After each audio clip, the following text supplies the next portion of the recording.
hog heaven after getting themselves a win without Caitlin Clark last night. You got Stephanie White throwing shade right at Caitlin Clark right out of the gate on her little post-game reaction pep talk she gives. And before we jump into that, look, not far be it from me to piss on the parade of those people, but it's about that time. It's about that time. You see, the Indiana Fever had not played a game since June 27th. The mask finally slipped, and the WNBA world is in an absolute tailspin right now. Stephanie White didn't just celebrate a win, she practically threw a parade for herself while taking the most vicious, calculated shots at Caitlin Clark we have ever seen in professional sports. Fans are absolutely livid, calling it the most unprofessional display of coaching in the history of the league. She sat there with a smirk that told the whole story, essentially telling the world that her team is better off without the biggest star in basketball history. It wasn't just a post-game interview, it was a declaration of war against her own superstar. And the receipts are starting to flood the internet as we speak. The shade was so heavy, you could feel it through the screen. And the backlash is only just beginning for the Indiana Fever staff. Hey, the Indiana Fever had not played a game since June 27th. They went a week and a day. In case you're wondering, that's 8 days. Until they got to a... Let's just start here, shall we? Let's start with the Aces schedule. They played on June 28th, they played on June 30th, and then went to overtime to beat the Sky. The game before that, they played the frickin' Liberty. So the Aces didn't have the... The context behind the sudden burst of arrogance from the coaching staff is actually hilarious when you look at the schedule. The Indiana Fever had been sitting on their couches for 8 straight days, resting and recovering, while the rest of the league was grinding. They hadn't played a single minute of professional basketball since June 27th. They were fresh, they were hydrated, and they were playing against a team that was running on absolute fumes. When you have over a week to prepare for one game, you better look sharp. But Stephanie White is acting like she just invented the game of basketball. It is the ultimate participation trophy energy. And the fans who actually understand the game are not letting her get away with this fake narrative for even a single second. Offensive Player of the Year, 7-time All-Star, 2-time Finals MVP. As much as from a personal standpoint, I don't care for A'ja Wilson, she's a dog. And do I really think this team goes out there and loses against the Fever last night at home? If A'ja Wilson is healthy and she played, no, I don't believe that. I don't. 25.7 points a game, 9.5 boards.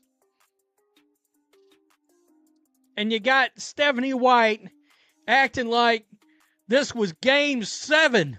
But here is the real kicker that Stephanie White conveniently forgot to mention during her victory lap of shade. The Las Vegas Aces were playing without the biggest dog in the building, A'ja Wilson. And the literal backbone of that franchise was not on the court. We are talking about a 4-time MVP, a 3-time champion, and a woman who has more accolades than most teams have in their entire history. Without A'ja, the Aces are a completely different animal. And Becky Hammon looked like she couldn't care less about the outcome of this specific game. Yet, there was Stephanie, acting like she just took down a fully loaded super team in Game 7 of the finals. It was embarrassing to watch her celebrate a win against a short-handed, exhausted opponent as if it were a legendary feat. Turn the ball over. That's the thing. LeBron James, Steph Curry, but the Caitlin Clark haters, this is the key. The Caitlin Clark haters, they love doing what? Pulling out that turnover card and throwing it out on the table like they're freaking Kenny Rogers and the Gambler, and you came up. Yeah, snake eyes. Wait a minute. That's Dice's. Anyway, you get the point. Yeah. Stephanie White glazing. I mean, I'm pretty sure she had a big O here. Are right, y'all. Great job. Great job. We did a lot of great. Let us talk about those Aya Wilson stats for a moment, just to realize how delusional this celebration really was. This is a player who averages nearly 27 points and 10 rebounds a game. She is a Defensive Player of the Year and a perennial all-star who changes the entire geometry of the court. To walk into a stadium, beat a team missing that kind of production, and then claim your system is finally working because your star player is on the bench, is beyond disrespectful. It is gaslighting the fans who pay good money to see the best players on the floor. Stephanie White is glazing herself over a win that wouldn't have happened if Aya Wilson had laced up her sneakers. The basketball gods are watching, and this kind of hubris usually comes with a very heavy price. And then we continue to climb throughout the rest of the game. Okay, really proud of you guys. That's a great win. It's a great effort. Okay, so that's code word for Stephanie White coming out there and saying, when Caitlin Clark's playing, you notice how the team collapses as you go further in the game? And it's like, yeah, but you bench her, and that's when the team fucking collapses. And, by the way, she's about to have a big O. She's having her a O right here. Big old O. Glazing over last night's victory with no Asian. The most shocking part of the entire post-game reaction was the specific way Stephanie pointed out the turnovers. She looked directly at the camera and bragged about a season-low 7 turnovers, which every single person watching knew was a direct jab at Caitlin Clark. It is no secret that superstars who handle the ball as much as Caitlin, or LeBron James, or Steph Curry are going to turn the ball over occasionally. That is the price of elite playmaking. But Stephanie used that stat like a weapon, implying that the team is more disciplined and better managed when their generational talent isn't on the floor. It was a calculated move to satisfy the Caitlin Clark haters, and it has backfired spectacularly, as the fans are now exposing the coaching staff for their clear bias. Shade. Amen, brother. Amen. We notice how much harder they play when Caitlin is out. They all of a sudden know how to rebound and screen better. My damn thing is they catch the ball and make layups. It's like y'all are catching passes. Y'all are actually catching passes for some reason. Their players, they turn into fucking Ray Charles when Caitlin Clark tries to pass the ball to them. Screw all of you, Caitlin Clark. Leave this trash of an organization. Get this. Fans are calling it Metheny ball, and they are not holding back on how boring and stagnant this offense looks without the high-octane energy Clark brings to the court. Sure, you might have fewer turnovers when you are playing a slow, low-scoring, and uninspired style of basketball, but who actually wants to watch that? The stadium was reportedly half full, and the energy was at an all-time low despite the win. Stephanie White seems to think that a boring win is better than a dynamic, high-scoring game that actually grows the league. She is prioritizing her own rigid system over the talent that actually puts butts in seats. It is a dangerous game to play when you are essentially trying to prove that you don't need the person who saved your entire franchise from total irrelevance. All the ums. Yeah. Yeah. They would have lost if Asia was playing. Stephanie White is so unprofessional, she didn't even memorize the script. She had to have it in her hand. It's a fixed game. I mean, wow. Stephanie White definitely threw shade at Caitlin Clark here. I wouldn't even say it was subtle. Agreed. It's crazy. This is why I could never put a jealous in charge. One fan pointed out something truly suspicious that has the internet buzzing with conspiracy theories. They noticed that suddenly the other players on the team actually knew how to catch the ball and make layups the moment Caitlin wasn't the one passing to them. It is almost as if there is a subconscious, or perhaps even conscious, effort to play harder when the star is out just to prove a point. When Caitlin is on the floor, these players turn into Ray Charles, fumbling perfectly timed passes and missing wide-open shots. But the second she is gone, they are playing like all stars. This has led many to believe that the locker room culture is toxic and that the coaching staff is fostering an environment of jealousy rather than one of total support for their franchise player. Even the coach works to undermine Caitlin Clark. It's a league mandate. I've tried to tell y'all this is all about agenda, and Stephanie White's leading the pack. Wilson didn't play. She's their entire team. There is nothing to celebrate. Oh, she's acting like this is game 7 of WNBA finals last night. Worst coach in the WNBA makes worst scripted post-game comments on the season. Most boring game with a half-full stadium. Ugly basketball against a team playing without their star player. I'm going to tell you, the unprofessionalism reached a fever pitch when people noticed Stephanie White was actually reading from a script during her post-game speech. She couldn't even speak from the heart about her players because she was so focused on hitting the pre-planned talking points that undermined her star. It felt forced. It felt fake. And it felt like a league mandate to humble Caitlin Clark. Fans are tired of the agenda. They want to see great basketball, not a coach trying to play politics in the middle of a season. If you have to read from a piece of paper to tell your team you are proud of them, maybe the pride isn't actually real. It was a scripted performance designed to send a message to the front office that the coach is the real star of the show. The numbers simply do not lie when you look at the offensive production. The Fever managed to scrape together 84 points in this slow-paced win, but everyone knows that when Caitlin Clark is running the point, this team has the potential to drop 100 on any given night. Stephanie White is celebrating a ceiling that is significantly lower than what this team is capable of. She is settling for mediocrity because it fits her slow-ass system. The fans are screaming for Austin Kelly's offense to take back the reins because this stagnant, low-energy style is going to kill the momentum the WNBA has built over the last few months. You cannot expect people to keep tuning in if you are intentionally holding back the most exciting player in the world. The sheer audacity to act like this was a defensive masterclass is another point of contention for the analysts. The Aces shot 62% in the first quarter, and the only reason that number dropped was because they were physically exhausted from playing multiple games in overtime sessions while the Fever were resting. Stephanie took credit for a defensive adjustment that was actually just a result of the opponent hitting a wall. It is easy to look like a genius when the other team is too tired to jump. This wasn't a tactical masterpiece. It was a scheduled win that any semi-competent coach should have secured. To use this specific moment to shade your star player is a level of pettiness that most fans simply cannot comprehend. The comments section is a literal war zone right now, with supporters telling Caitlin to get out of that trash organization as fast as she can. People are fed up with seeing a generational talent being undermined by the very people who are supposed to be building her up.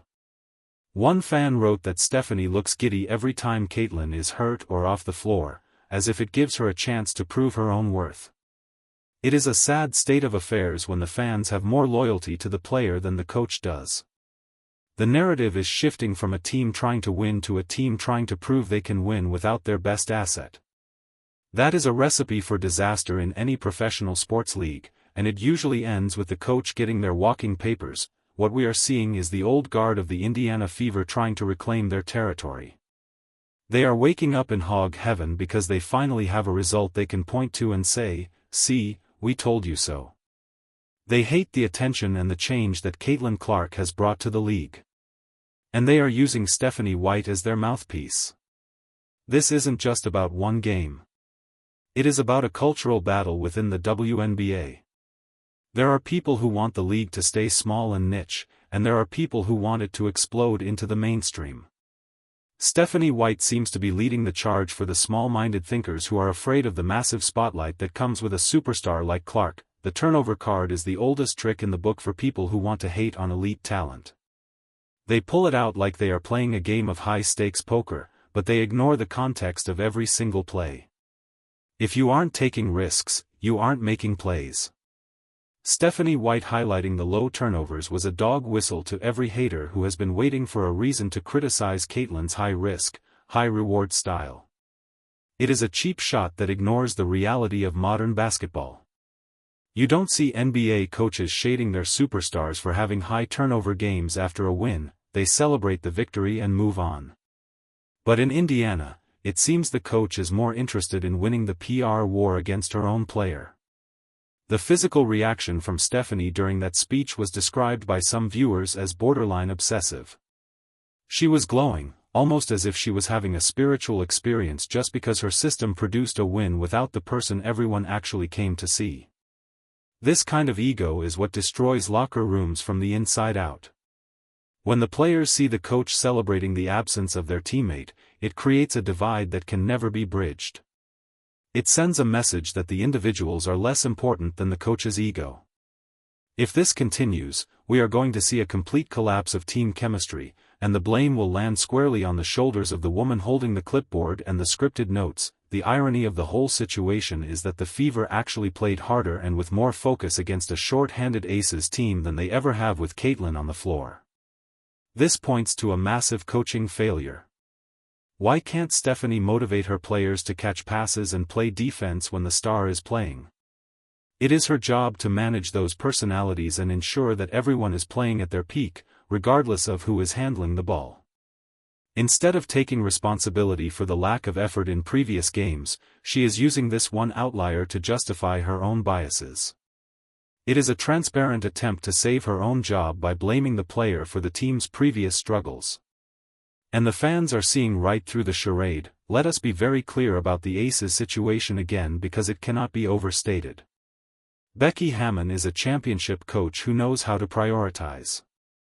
She likely saw a tired roster and a missing star and decided that this game wasn't worth killing her players over.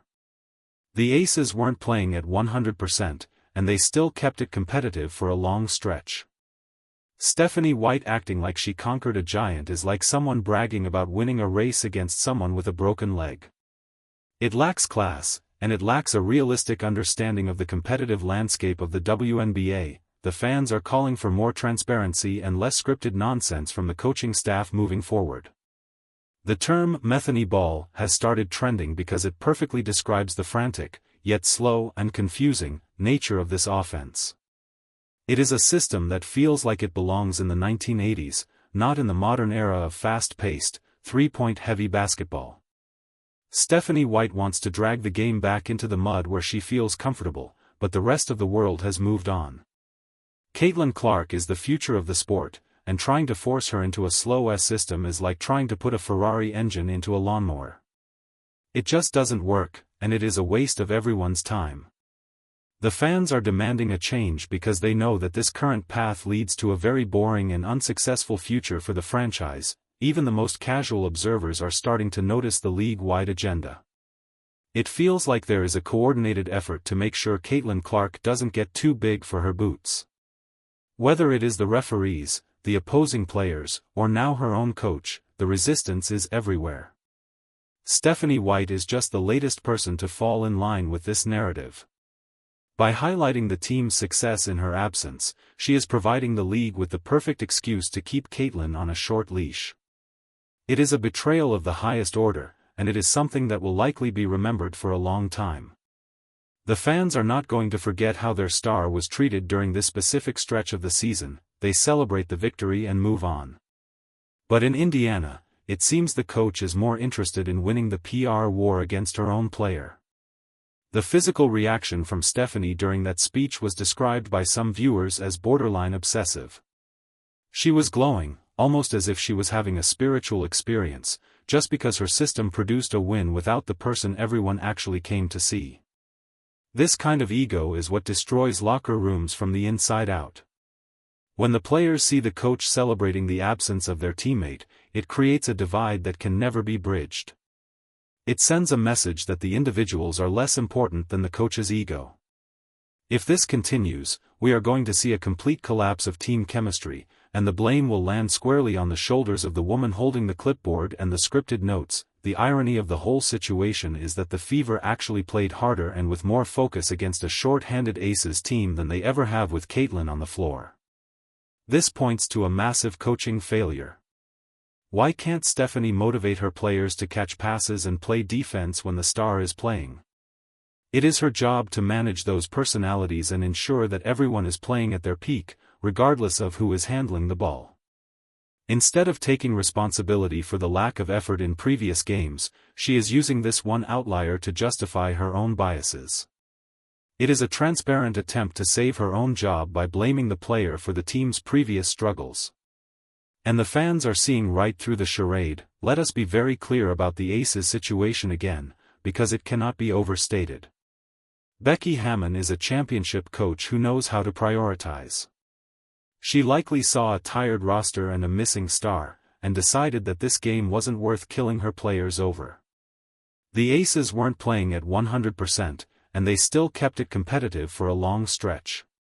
Stephanie White acting like she conquered a giant is like someone bragging about winning a race against someone with a broken leg.